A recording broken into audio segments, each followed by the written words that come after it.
think I can chop this log? Yeah!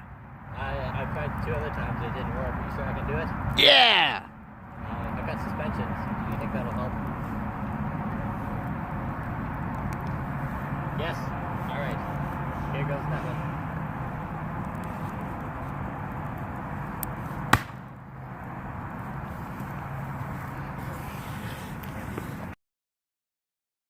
Hey everybody!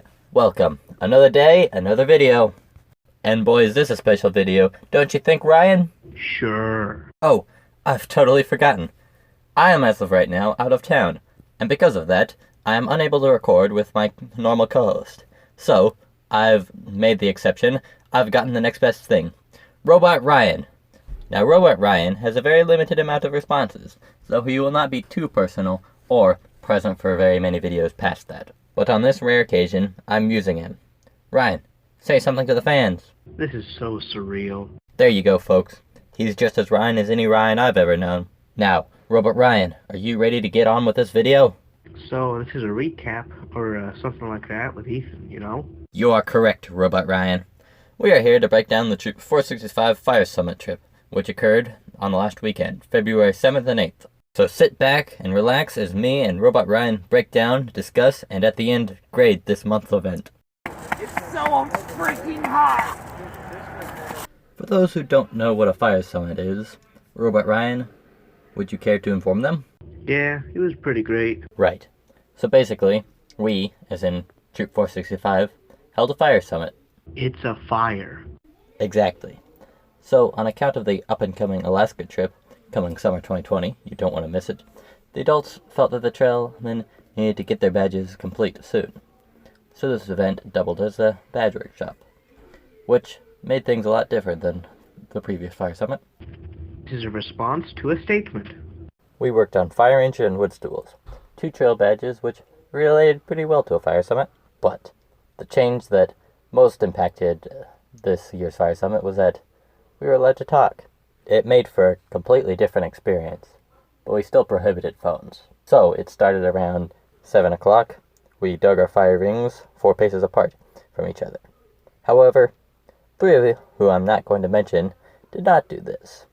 I'll get back to this later. The fires get started, and I gotta say, even though it was winter, I wasn't cold. For obvious reasons. But it did feel really great.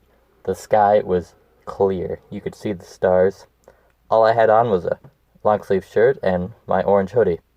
I didn't even need to wear my hat. We had hot dogs for dinner. I put mustard on one of them and nothing on the other. Sure. Besides the dinner, all I had was a box of granola bars and Cheez-Its to keep me alive through all the night.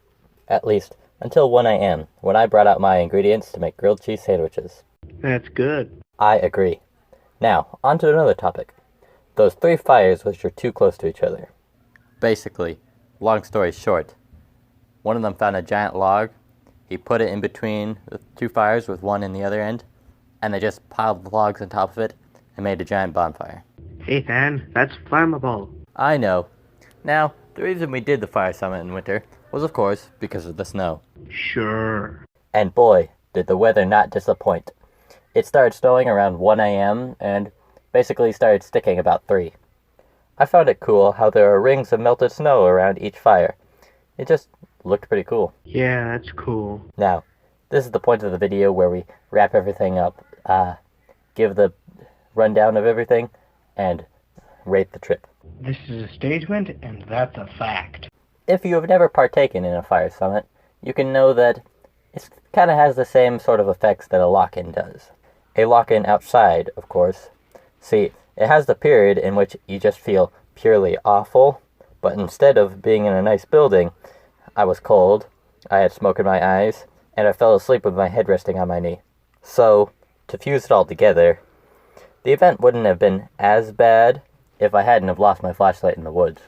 And because of that last factor, I just have to give it the rating of, gee, I'm glad I'll be aging out before the next one. Robot Ryan? Hi, this is Ryan. Thank you, Robot Ryan. And thank you, listener. We wouldn't be here without you. Please consider leaving any of your comments in the thought section down below. Thank you, and remember, walk worthy.